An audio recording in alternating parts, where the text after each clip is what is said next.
حضرت عرفہ بن ربی حضور کے غلام ہے، وہ روایت کرتے ہیں، کہتے ہیں جب جبلہ اہم کے خلاف ہم لڑنے گئے تو روم کی فوجیں بھی تھی اور عرب کے دیگر قبائل کی فوجیں بھی. کہتے ہیں ہمارے سپہ سالار کا نام حضرت خالد بن ولید تھا، معمولی آدمی نہیں جسے نبی پاک نے فرمایا یہ اللہ کی تلوار ہے. سیف اللہ خالد بن ولید سپہ سالار تھے، لیکن کہتے ہیں کہ ہم نے ذرا سا حملہ کیا تو انہوں نے اتنی سخت ہم پر مزاحمت کی کہ مسلمان کہنے لگے آج بچ کے نہیں جائیں گے. کہتے ہیں ہم سارے حضرت خالد بن ولید کے قریب گئے، یہ کوئی ہم نے نہیں حوالہ لکھا، یہ تاریخ اسلام، ان کو سارے مسالک پڑھتے. کہا حضرت خالد بن ولید سے کہ حضور مسئلہ کیا ہے، کسی جنگ میں پیچھے نہیں اٹھے، آج کیا ہوا؟ جناب خالد بن ولید کہنے لگے میری ٹوپی گھر رہ گئی ہے. میری کوئی نہیں سمجھ آئی آپ کو؟ میری تو نے کہا حضرت صاحب ٹوپی ہم سے لے لیں. کہنے لگے وہ والی نہیں، میرے والی رہ گئی ہے. ٹوپی کا جنگ سے کیا مطلب ہوا، تلوار سے کیا مطلب ہوا؟ تو آپ فرمانے لگے میں نے اپنی ٹوپی میں نبی پاک کے 3 بال مبارک سیے ہوئے ہیں، 3 منہ مبارک. امت غور کرے اس بات پر، 3 منہ مبارک کے ٹوپی کے اندر سیے ہوئے. فرمانے لگے تلواریں تو سب کے پاس ہیں، مجھ سے بہادر سیانے بندے بھی ہیں، پر جب میں حضور کے منہ مبارک سر پہ رکھ کے میدان میں نکلتا ہوں تو فرمایا پھر اللہ مجھے ہر میدان میں کامیابیاں عطا فرماتا ہے. یہ نظریہ دیکھو، عقیدہ دیکھو، تبرک کی کوئی نہیں، برکت کی کوئی نہیں. کہاں بیٹھ کے دین پڑھا؟ یا ہمیں سمجھا لو یا پھر ہم سے ایک کام ضرور کرو بھائی، ایک طرف تو آؤ نا. حضرت خالد بن ولید کہنے لگے ٹوپی رہ گئی ہے. صحابہ دلیری دینے لگے کچھ نہیں ہوتا، قربان جائیں. حضرت ابو عبیدہ بن جراح کہتا ہے میں مدینے میں سویا ہوا تھا تو نبی پاک مجھے خواب میں ملے. حضور نے فرمایا میرے خالد کے گرد فوجیں چڑھ گئیں، تو یہاں سویا ہوا ہے، اٹھ پکڑ بندے چل پہنچ میدان میں. کہتے میں نے حضرت ابو عبیدہ بن جراح کہتے ہیں میں صبح اٹھتے ہی میں نے لشکر تیار کیے، گھوڑے دوڑائے، مدد کے لیے نکلے. جب ہم رستے میں جا رہے تھے تو ایک ہمیں نوجوان ملا گھوڑے پہ، سر پٹ گھوڑا دوڑا رہا ہے اور بڑی اس کی تیزی ہے. کہتے ہم نے آواز دی تو اس نے اور تیز کر دیا. حضرت خالد بن ولید کے میدان کے قریب پہنچ گیا. کہتے میں نے 2 سپاہی دوڑائے، میں نے جا کے کہا اسے روکو، کون ہے؟ کہتے جب ہم قریب گئے نا اس نے کہا پیچھے ہٹ جاؤ، قریب نہ آنا. کہتے ہم نے کہا تو کون ہے؟ کہنے لگے میں حضرت خالد بن ولید کی زوجہ ہوں، میں ان کی اہلیہ ہوں. تو کہا آپ کدھر جا رہی ہیں؟ کہنے لگی وہ منہ مبارک والی ٹوپی گھر بھول گئے تھے، اور ٹوپی بھول گئے تھے. سارے راز نہیں جانتے، میں بیوی ہوں، میں جانتی ہوں کہ خالد کو کامیابی ملتی تھی مصطفیٰ کے تبرک کی برکت سے. وہ ٹوپی بھول گیا ہے، مسئلہ بن گیا ہوگا. ٹوپی پہ نظر پڑی ہے تو مجھے کوئی اور ملا نہیں تو میں خود دینے جا رہی ہوں. حضرت ابو عبیدہ بن جراح کہتے ہیں ہم نے کہا کہ ہمیں دے دو بہن، ہم دے دیں گے. کہنے لگے نہیں، ہمیں پتا ہے اس کا ادب کس طرح کرنا ہے، کیونکہ ہمارے گھر میں رہتی ہے تو ہمیں پتا ہے ادب. اور یارو اگر یہ ذائقہ ہی نہیں تو پھر تجھے حضور کی عزت کا پتہ ہی نہیں. اگر تو حضور کے تبرک سے آشنا ہی نہیں پھر تجھے پتہ ہی نہیں رسول اللہ کے مقام کا. اقبال کہنے لگے اگر بھاؤ نہ رسیدی تمام بھول حدیث، اگر تو حضور کے قدموں تک نہیں پہنچا پھر تو ابو لہب کے کھاتے میں جائیں گی تیری نمازیں.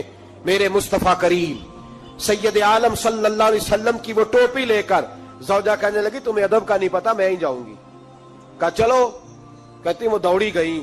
حضرت خالد بن ولید کہتے ہیں اچانک میری نظر پڑی تو کافروں کی فوج تنی ہوئی تھی، وہ ٹوٹنے لگی اور ایک شاہ سوار دوڑا آ رہا ہے. تو میں نے کہا یہ اکیلا جوان صفے کاٹتا آ رہا ہے، ہم لڑ رہے تھے تو یہ فوج ہم پر چڑھ آئی تھی، اکیلا جوان. کہتے ہیں جب وہ جوان قریب آیا تو حضرت خالد بن ولید کہنے لگے او جوان تو کون ہے؟ اکیلے نے سب کھول دی. تو کہتے ہیں زوجہ بول کے کہنے لگی نہیں، مسئلہ جوان کا یا کمزور کا نہیں خالد، مسئلہ یہ ہے کہ ٹوپی آج میرے پاس ہے. مسئلہ یہ ہے کہ ٹوپی آج اصل شے میرے پاس ہے تو اس لیے صفے کاٹتی جا رہی ہوں، ورنہ مجھے تو چھری بڑی مشکل سے چلانی آتی ہے.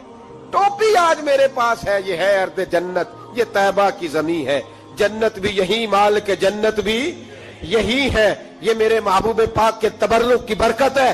حضرت خالد بن ولید رضی اللہ تعالیٰ عنہ کو زوجہ کہنے لگی ٹوپی آ گئی ہے. ٹوپی آئی ہے تو سمجھ لو فتح بھی آ گئی ہے. حضرت خالد بن ولید نے ٹوپی پہنی، اتنی دیر میں حضرت ابو عبیدہ بن جراح بھی آ گئے. کہنے لگے تگڑے رہنا، پہنچ گئے ہیں. تو حضرت خالد بن ولید کہنے لگے نام بھی پہنچتے تو خیر تھی، اب مصطفیٰ کے بال مبارک پہنچ گئے، اب حضور کے منہ مبارک. او بھائیو یہ تبرک حضور جہاں رکے. صحیح بخاری، صحیح بخاری، صحیح بخاری حوالہ میرے ذمے. تو مسجد نبی کی دیوار نہیں نہ چومنے دیتا، تو حضرت حلیمہ کے گھر کا بوسہ نہیں نہ لینے دیتا. صحیح بخاری. حضرت عبداللہ ابن عمر مدینے کے مفتی، جنہیں میرے نبی پاک نے فرمایا راجل صالح، یہ نیک آدمی ہے. وہ جب جاتے تھے نا بیت اللہ شریف مکہ معظمہ، تو وہ جگہ ڈھونڈ ڈھونڈ کے نماز پڑھتے تھے جہاں میرے نبی نے نماز پڑھی ہے. سارا بیت اللہ حرم نہیں، لیکن وہ جگہ ڈھونڈ ڈھونڈ کے جہاں میرے رسول نے نماز پڑھی ہے، حضور نے جہاں نماز پڑھی. بھائیو اگر حضور علیہ السلام کے قدموں کی مٹی سے پیار ہوگا تبھی تو مصطفیٰ سے ہوگا. لیکن یہاں یہ ظلم ہے امت کے ساتھ، یہ زیادتی ہے. میں کہتا ہوں کہ یہاں ہمیں بتاؤ ان حدیثوں کا کیا ترجمہ کریں، قرآن مجید کی آیات کا کیا ترجمہ. حضرت ام سلمہ حضور کی زوجہ ہیں، بخاری مسلم. ان کے پاس حضور کا ایک بال مبارک تھا، چاندی کی ڈیبیا میں بند کر کے رکھا ہوا. جو لا علاج مریض ہوتا وہ حضرت ام سلمہ کے پاس لایا جاتا. وہ کہتی پیالے میں تھوڑا پانی لاؤ. پیالے میں پانی آتا تو وہ منہ مبارک کو پیالے میں ذرا بھگو دیتی، کہتی لو پی لو، اللہ شفا عطا کر دے گا. لا علاج. حضرت انس بن مالک 10 سال حضور کی نوکری کی. لوگ پوچھتے انس کیا کمایا ہے؟ کہنے لگے جو کمایا ہے وہ صندوق میں بند کر کے رکھا ہے. 10 سال نوکری کی نبی پاک، جو کمایا بند کر کے. انتقال کا وقت آیا تو حضرت ثابت بنانی کو بلایا. آپ کے شاگرد تھے، کہنے لگے جب بکسا کھول کے لا. کھول کے لائے تو ایک ڈبیا نکلی، فرمایا اسے بھی کھول. جب اسے بھی کھولا ایک منہ مبارک نکلا. کل زندگی کی کمائی، نبی پاک کا اقبال مبارک کا. اس کا کیا کرنا ہے؟ فرمانے لگے جب مر جاؤں نا غسل دے کے تو میری منہ کھول کے زبان کے نیچے رکھ دینا. حضور اس کا کیا فائدہ؟ پر میں جب فرشتے حساب لینے آئیں گے من ربو کا بولیں گے، پہلا لفظ کہنے کے لیے منہ کھولوں گا تو سامنے حضور کا منہ مبارک ہوگا. پسے مردن فرشتوں نے جو تلاشی لی تو کیا نکلا؟ فقط ایک دل کے گوشے سے خیال مصطفیٰ نکلا. اور میرے اعلیٰ حضرت مشورہ دیتے ہیں، کہتے ہیں لحد میں عشق رخ شاہ کا داغ لے کے چلے.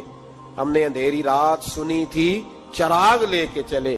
نبی کریم صلی اللہ تعالی علیہ وآلہ وسلم کو اللہ تعالیٰ نے اپنا آخری اور محبوب پیغمبر بنایا، تو حضور علیہ السلام نے تکمیل انسانیت کے لیے ساری ہدایات اپنے کرم سے اپنی امت کو عطا فرمائی. جب ہم یہ لفظ بولتے ہیں نا کہ نبی پاک کی سیرت کامل ہے، مکمل ہے، اکمل ہے، تو یہ ایک بہت بڑی بات ہے، یہ چھوٹی بات نہیں ہے. دنیا میں کوئی چیز بھی مکمل نہیں. آپ کروڑوں روپے کا گھر بنا دیں تو محسوس ہوتا ہے کہ کہیں نہ کہیں کوئی کمزوری رہ گئی ہے. دنیا میں کوئی چیز مکمل نہیں. اگر کوئی چیز مکمل اور کامل ہے تو وہ رسول پاک کی ذات گرامی ہے. اللہ تعالیٰ نے نبی پاک علیہ السلام کو ہر لحاظ سے کامل، مکمل اور اکمل بنایا، ہر لحاظ سے. اور نبی پاک علیہ السلام کی سیرت اور صورت کے اندر اللہ تعالیٰ نے ایسی جاذبیت رکھی، ایسی کشش رکھی. حضرت عبداللہ ابن عباس رضی اللہ تعالیٰ عنہ فرمایا کرتے ہیں، آپ فرماتے ہیں کہ نبی پاک علیہ السلام کوئی معجزہ نہ بھی دکھاتے، حضور ڈوبے ہوئے سورج کو واپس نہ بھی بلاتے، چاند کے 2 ٹکڑے نہ بھی، درخت سجدے نہ بھی کرتے، کلمہ نہ بھی پڑھتے، تو فرماتے محبوب کا چہرہ ہی ایسا تھا لوگوں نے دیکھتے جانا تھا اور کلمہ پڑھتے جانا. وہ جاذبیت، وہ حسن، وہ رعنائی، وہ چیزیں ایسی ہوتی ہیں جو قابل کشش ہوتی ہیں انسان کے لیے. تبھی تقاضا ہوتا ہے بندے کا کہ وہ چیز بندے کو اپنی طرف کھینچتی ہے. جتنی قابل کشش چیزیں تھیں صورت اور صورت کے لحاظ سے اللہ نے ساری مدینے والے محبوب کو عطا فرمایا محمد الرسول اللہ صلی اللہ علیہ وسلم، محمد اللہ کے رسول ہیں، محمد اللہ کے رسول، کامل صورت و سیرت کے ساتھ اللہ نے محبوب کو مبعوث فرمایا۔ اب جو نبی پاک علیہ السلام نے تربیت کی بات کی نا، لوگوں کو سمجھانے اور سکھانے کی بات کی، تو ایسا نہیں ہے کہ جو بات اچھی تھی فقط جو اچھی تھی وہ حضور نے کر دیا، ایسا نہیں، بلکہ محبوب فرماتے میں مکارم اخلاق کی تکمیل کے لیے آیا ہوں، یعنی حضور نے وہ اچھی بات کی ہے کہ اس سے زیادہ اچھی بات ہو سکتی نہیں، آخری درجہ ہے خیر کا، اس سے زیادہ اچھی بات ہو نہیں سکتی۔ اللہ کے محبوب علیہ السلام نے جو تربیت فرمائی لوگوں کی، تو وہ تربیت تھی یتلو علیکم آیاتنا ویزکیکم، کہ محبوب تم پر آیتیں پڑھیں گے اور تمہارے باطن کو پاک فرما دیں گے۔ نبی پاک علیہ السلام کے سامنے جو جماعت آئی نا، سب سے پہلے حضور نے جن کی تربیت کی، سب سے جن لوگوں کو نبی پاک علیہ السلام سے فیض لینے کا اور امت میں بانٹنے کا اللہ تبارک و تعالیٰ نے موقع عطا کیا، وہ نبی پاک کے اہل بیت ہیں اور حضور کے صحابہ کرام ہیں۔ جو دنیا کے بہترین لوگ تھے نا، بہترین عقل و خرد کے لحاظ سے، فہم و فراست کے لحاظ سے، تقوی اور روحانیت کے لحاظ سے جو بہترین لوگ تھے، وہ اللہ تعالیٰ نے اپنے محبوب کی غلامی کے لیے منتخب فرمایا۔ انسانی مزاج اس طرح کا ہے کہ اس میں منفی چیزیں زیادہ آتی ہیں، طبیعت اس طرح کی ہوتی ہے کہ شر کو بعضوں کا دل جلدی قبول کرتا ہی مزاج ہوتا ہے۔ حضور علیہ السلام نے فرمایا اللہ تعالیٰ نے دوزخ کو خواہشات سے ڈھانپ دیا، جو چیزیں دل کو طبیعت کو جلدی اپنی طرف کھینچتی ہیں وہ دوزخ کی طرف لے جاتی ہیں، خواہشات نفسانیہ جو ہوتی ہیں، انسان کی طبیعت جلدی مائل ہوتی ہے۔ لوگوں نے جب دیکھا نا کہ ایک بہترین جماعت ہے حضور کے صحابہ اور اہل بیت کی، اور اتنی اعلیٰ جماعت ہے کہ نہ کبھی زمین نے ایسے لوگ دیکھے تھے نہ آسمان نے کبھی ایسے لوگ دیکھے تھے، اور اللہ کے محبوب علیہ السلام کے فیضان نبوت سے یوں اجلے ہوئے ان کے باطن کہ دنیا میں وہ جدھر جدھر بھی گئے نا نور ہی بکھیرتے گئے۔ اب جب لوگوں نے یہ دیکھا نا کہ اتنی اہم جماعت ہے اور اتنا بڑا انقلاب اس نے برپا کر دیا ہے، اور اتنی زیادہ انہوں نے اس کے اندر دین کے اندر اور فتوحات کے اندر اضافہ کر دیا ہے، اب شر پھیلانا تو بڑا ضروری ہوتا ہے۔ آپ اگر تھوڑی دیر زیادہ تسلی سے میری بات پر غور کریں تو جب بھی کوئی عالم دین آپ کو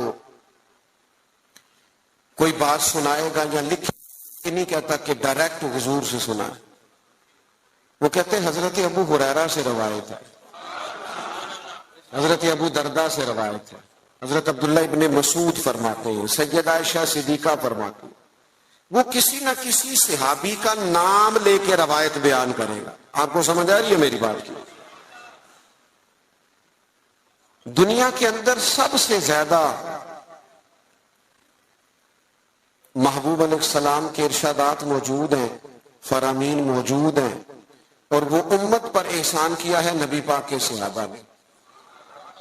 اب لوگوں نے یہ کیا کہ وہ ڈائریکٹ تو دین کو مشکوک نہیں کر سکتے تھے، انہوں نے اس طرح کیا کہ جو دین کو روایت کرنے والے تھے نا، جو دین کو آگے بیان کرنے والے تھے، ان لوگوں کو مشکوک کرنا شروع کر دیا۔ جب کسی بندے کی شخصیت مشکوک ہو جاتی ہے تو اس کی بات کیسے معتبر رہے گی؟ لوگوں نے چال یہ چلی، زیادتی یہ کی دین کے ساتھ کہ صحابہ اور اہل بیت کی لڑائیاں ثابت کرنی شروع کر دی، معاذ اللہ عداوتیں ثابت کرنی شروع کر دی، اور ان لوگوں کو مشکوک کرنا شروع کر دیا، تاکہ اب ظاہر ہے جب ایک شخص ہی مشکوک ہو جائے گا تو اس کی بیان کردہ بات کیسے ٹھیک رہے۔ تو جب آپ صحابہ اور اہل بیت کے تعلق سے کسی تشکیک کا شکار ہوتے ہیں تو جتنا دین وہ لائے قرآن مجید کو جمع کرنا شروع کیا تھا حضرت صدیق اکبر نے، اور اس میں بھرپور کردار ادا کیا سیدنا عثمان غنی نے. تو جب آپ ان لوگوں کو ہی مشکوک کر دیں گے تو جو کام انہوں نے کیے وہ کیسے معتبر رہیں گے؟ خدا را دین کو سمجھنا، بات کو سمجھنا. اولین جماعت کے خلاف یہ سازش کی گئی. لوگ تاریخ کی کتابیں کھول کھول کے سامنے رکھتے ہیں اور لوگ جانے کیا کیا لے کے آتے ہیں. میں نے تو اللہ کا قرآن پڑھا ہے. رب قرآن مجید میں فرماتا ہے محمد الرسول اللہ والذین معہ اشداء علی الکفار. فرمایا محمد صلی اللہ تعالی علیہ وسلم اللہ کے رسول ہیں اور ان کے جو ساتھ لوگ ہیں وہ کافروں پر سخت ہیں. رحماء بینہم، آپس میں تو بڑے رحم دل ہیں. تو اللہ کا قرآن کہہ رہا ہے وہ آپس میں رحم دل ہیں، وہ آپس میں پیار کرنے والے ہیں، وہ ایک دوسرے کا احترام. اللہ کا قرآن کہتا ہے رحماء بینہم. میرا خیال ہے جب قرآن کی آیت سامنے آ جائے تو پھر تاریخ کی کتاب کی تو ضرورت نہیں رہتی، پھر تاریخی حوالوں میں الجھنے کی حاجت.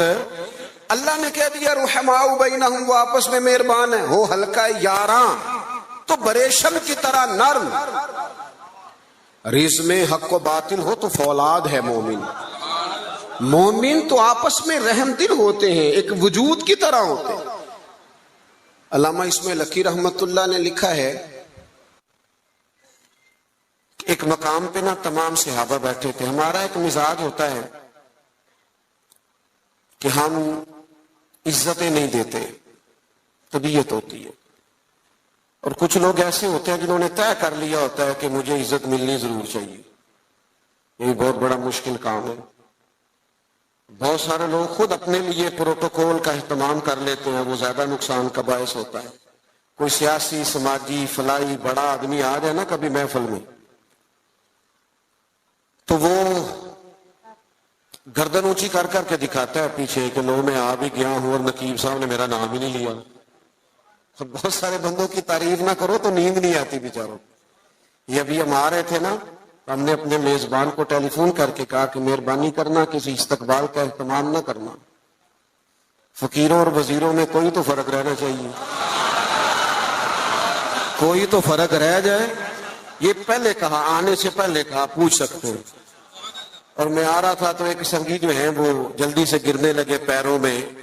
میں آپ کو ذمہ داری سے کہتا ہوں آپ ہماری بات مانیں، جو کہہ رہے ہیں تو پھر ہمارا فائدہ ہے، ورنہ پیروں کی کیا بات ہے. میرے جیسے تو گناہگار کے ہاتھ چومنے سے بھی آپ کو کچھ نہیں ملے گا، کوئی فائدہ نہیں. مان نام کے من دان، یہ تو مجھے آپ نے کرسی پہ بٹھا دیا ہے، ورنہ تو پتہ سارا ہے سردار نو کیتیاں دا ادا پردہ چپائے ہی پلا ہو سی. آپ میں سینکڑوں لوگ ایسے ہیں جو مجھ سے 1000 درجے اعلیٰ ہیں. اس لیے کچھ چیزوں سے باہر آ جاؤ، زندگی کو اس کے اصل حسن کے ساتھ جینا شروع کرو، پھر مزہ آئے گا. کیوں؟ اس لیے کہ میرے کریم محبوب نے فرمایا تو رب کی رضا کے لیے جھک جا، اللہ تجھے عزت عطا فرما دے، اللہ تجھے وقار عطا کرے گا. تو جھک جا اللہ کی رضا. ان چیزوں سے باہر آ جائیں. جو بات عرض کرنے جا رہا تھا، ہم عزت نہیں دیتے. قابل عزت آدمی کو ہمیشہ عزت دیں. اچھا، اس کے دل میں نہیں ہونا چاہیے. سیاستہ میں حدیث موجود ہے، نبی پاک علیہ السلام نے فرمایا جس بندے کی خواہش ہو نا لوگ مجھے اٹھ کے ملے، وہ جہنمی ہے. اس کے دل میں خواہش پیدا ہو جائے کہ لوگ کھڑے ہو کے مجھے ملیں، یہ آپ کو سیاستہ میں حدیث ملے گی. لیکن جو قابل عزت ہو اسے عزت دینی چاہیے. اور میں بڑے زمانے سے کہہ رہا ہوں کسی کو عزت ہمیشہ وہ دیتا ہے جو خود صاحب عزت ہوتا ہے. وہ صاحب عزت لوگ عزت والوں کو عزت دیتے ہیں. بات کی سمجھ آ رہی ہے آپ حضرات؟ علامہ اسماعیل حقی رحمت اللہ لکھا ہے کہ جگہ پہ صحابہ حضور علیہ الصلوۃ والسلام کے ساتھ بیٹھے تھے تو جگہ وہاں بظاہر تھوڑی کم تھی. ڈھیر سارے لوگ بیٹھے تھے حضور کی خدمت عالی مرتبت میں زیارت و ملاقات کا شرف پانے کے لیے. تو ظاہری طور پر وہاں جگہ تھی. حضرت ابو بکر صدیق اکبر افضل البشر بعد الانبیاء بالتحقیق، حضرت صدیق اکبر نے حضور کے بالکل ساتھ بیٹھے تھے. وہ آج بھی کریم کے بالکل ساتھ ہی ہے،